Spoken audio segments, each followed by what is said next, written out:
একজন মানুষ সাধারণ ক্ষমার উপযুক্ততা হারিয়ে ফেলে দুটি ত্রুটির কারণে।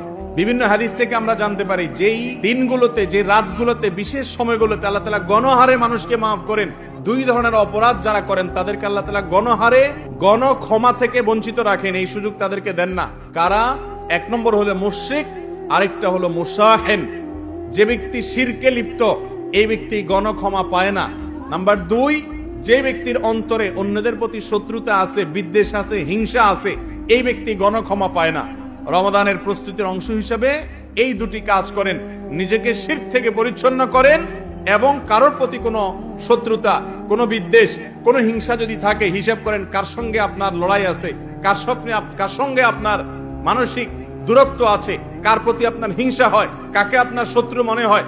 রমজান উপলক্ষে সাধারণ ক্ষমা আপনিও করেন, যে আমি সবার ব্যাপারে মাফ করে আমার অন্তরটাকে পরিষ্কার করে নিলাম, নিজেকে প্রস্তুত করলাম সাধারণ ক্ষমার জন্য। এটাও রমজানের প্রস্তুতির অংশ।